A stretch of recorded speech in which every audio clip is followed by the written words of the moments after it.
सुप्रभात। मैं जगेंद्र राणा। ईश्वर प्रदत्त प्रतिभा, यह हमारी आज की आध्यात्मिक चर्चा का विषय। ईश्वर प्रदत्त प्रतिभा। मनुष्य जीवन की बहुत महिमा है।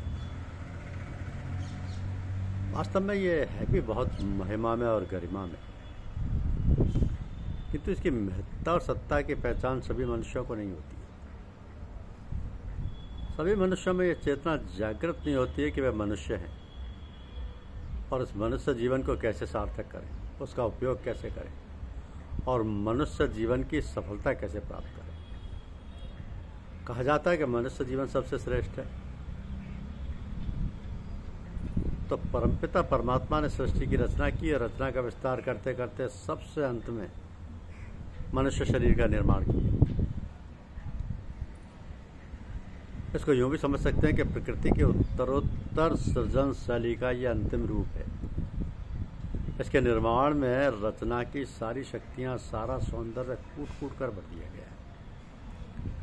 अतः मनुष्य अपनी सारी शक्तियों का विकास करता हुआ अंतिम लक्ष्य अथवा कहें कि अंतिम अवस्था और परम लक्ष्य को प्राप्त कर लेता है। संसार में जितने भी प्राणी हैं उनमें यह शक्ति और सामर्थ्य नहीं है कि वह प्रकृति प्रदत्त जो स्वाभाविक संचालन और क्रिया शक्ति है उसके सिवाय कुछ कर सके। उनके शरीर में उन सब तत्वों का, उन सब शक्तियों का समावेश नहीं है जो मनुष्य में है।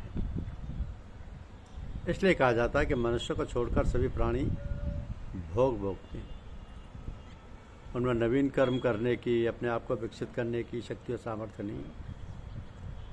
जबकि मनुष्य भाग्य योनि है और कर्म योनि भी है, और वो संस्कारों का भोग तो करता ही है, नए संस्कार भी बनाता है, बना सकता है और पूर्णता को प्राप्त कर सकता है। तो मनुष्य के अंतर में ईश्वर प्रदत्त प्रतिभा और क्रिया शक्ति है, जिससे वो शनय शनय उन्नति करता हुआ परम पद को प्राप्त हो सकता है। ये परम पद की इच्छा सभी में नहीं होती। सभी शरीरधारी मनुष्य वास्तविक मनुष्य चेतना से आप्लावत नहीं होते। मनुष्य में भी कोटियां हैं उनकी चेतना और बौद्धिक क्षमता के कारण। तो उत्तरोत्तर चेतना की क्षमता बढ़ते बढ़ते वह मनुष्यत्व और ईश्वरत्व को प्राप्त करता है। ये सारे कार्यकलाप परमात्मा की प्राकट्य शैली का विधि विधान है, जो सभी लोगों की सोच समझ में नहीं आ सकता। जिस प्रकार बालक छोटी कक्षा में पढ़ते पढ़ते ऊंची कक्षा में पहुंचता है, फिर अपने विषयों में विशेष योग्यताएं हासिल करता है, ये कोई कौतूहल की बात नहीं है। यह तो ईश्वर प्रदत्त प्रतिभाशालीनता है जो सभी प्राप्त कर सकते हैं अपने अथक प्रयत्न और प्रयास से। किंतु जब तक अंतःकरण में उस प्रकार की स्फूर्णा नहीं होती, तब तक ये सब बातें कैसे हों। तो हमारे शरीर में, मनुष्य शरीर में जिसे हम पिंड शरीर कहते हैं, इसमें ब्रह्मांड की सभी शक्तियां सूक्ष्म रूप से मौजूद हैं। उन शक्तियों को जगाना पड़ता है, विकसित करना पड़ता है। जैसे आप संसार में देखते हैं कि कोई इंजीनियर बनता है, कोई डॉक्टर बनता है, कोई कुछ और बनता है। किंतु मनुष्य को तो परमात्मा ने ऐसा बनाया कि वह सब कुछ बन सकता है। उसमें परमात्मा ने वो सब शक्तियां भर दी हैं कि वह अभ्यास से विकास करते करते अंतिम श्रेणी अर्थात परमात्मा को प्राप्त कर सकता है। ये कोई अतिशयोक्तिपूर्ण बात नहीं है।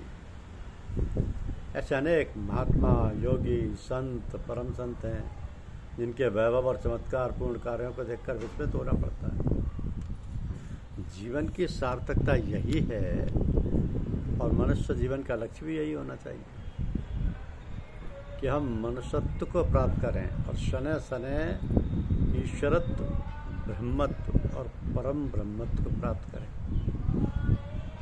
हमारे धर्म ग्रंथों में ऐसे अनेक ऋषि मुनियों के चरित्र और उदाहरण भरे पड़े, जिन्होंने अपने आप को उन्नतिशील बनाया और अनेक कष्ट सहन करके, तपस्या करके ये पद प्राप्त किए। तो मनुष्य जाति की उन्नति के लिए उन्होंने आश्रमों की स्थापना की, गुरुकुल और ऋषिकुल स्थापित किए। इनकी परंपरा थोड़ी बहुत अभी भी चल रही है। अब समय बदल गया है, परिस्थितियां बदल गई हैं। और वो परंपराएं भी बदलती हुई अपने रूप को किसी न किसी प्रकार से बनाए हुए या बनाए रखे हुए प्रतिष्ठित हैं। तो ये सब कार्यकलाप अपने आप में बदलते हुए येन केन प्रकारेण चलते रहते हैं। जो उपलब्धियां प्राचीन काल में सर्व सुलभ और सर्व विदित थी, वह अपने अस्तित्व को बनाए हुए सबके लिए प्रतिबंधित और प्रच्छन्न भाव से स्थापित हैं। जो अधिकारी और योग्य है उनको वहाँ पर किसी न किसी प्रकार बुला लिया जाता है और उनकी शिक्षा प्रशिक्षा गुप्त रूप से चलती रहती है। कोई विघ्न बाधा ना हो इसलिए गुप्त रूप से गुप्त स्थल में संस्थाएं और आश्रम आदि स्थापित, उनका कार्य सुचारू रूप से हो रहा है। केवल इतना होता है कि ये जानकारी सर्वसाधारण को नहीं होती और कुछ विशेष लोग ही वहाँ पहुँच पाते हैं, कुछ विशेष लोग ही वहाँ पहुँच पाते हैं। तो सभी लोग कहते हैं ना कि जीवन तो क्षणभंगुर है, किंतु क्या सचमुच क्षणभंगुर है? अगर है तो हमें अपना लक्ष्य निर्धारित करना चाहिए और दृढ़ संकल्प पूर्वक निश्चित करना चाहिए कि हम ये चाहते हैं और हम जैसे भी इसे चाहें पूरा करना है। हमें थोड़ी थोड़ी देर बाद ये ख्याल करना है कि हे ईश्वर, मेरा लक्ष्य तू है और तेरी इच्छा अनुसार चलना। तू मुझे अपना सच्चा प्रेम और ज्ञान प्रदान कर। इस प्रकार स्मरण करते रहने से हमारी लगन बनी रहती है। इसके सिवाय हमको गुरु द्वारा पथ प्रदर्शक द्वारा जो बतलाया गया है उस पर अभ्यास करते हुए उससे सदा संपर्क बनाएं, उसको हर बात की जानकारी देते हुए उसकी आज्ञानुसार सब काम करते हुए अपनी दिनचर्या बनानी चाहिए। जो काम दृढ़ निश्चयपूर्वक लगन से और समय की पाबंदी करते हुए बिना बीच में रुकावट डाले हुए किया जाता है वो पूरा हो ही जाता है। कहा है ना कि हिम्मत मर्दा मदद खुदा। तो भगवान तो सर्वव्यापी, सर्वज्ञ और सर्वसाक्षी हैं। ऐसा दृढ़ निश्चय करके सब काम करते रहने से वो पूर्ण होते हैं।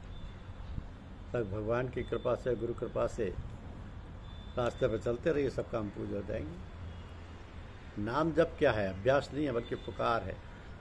अभ्यास में इंद्रिय और मन की प्रधानता है और पुकार में स्वयं की प्रधानता है।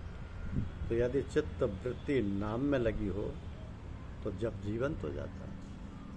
तो गुरुदेव की कृपा रहे तो ईश्वर से साक्षात्कार हो जाता है। धन्यवाद। यूट्यूब चैनल को लाइक और सब्सक्राइब अवश्य कीजिए। शुक्रिया।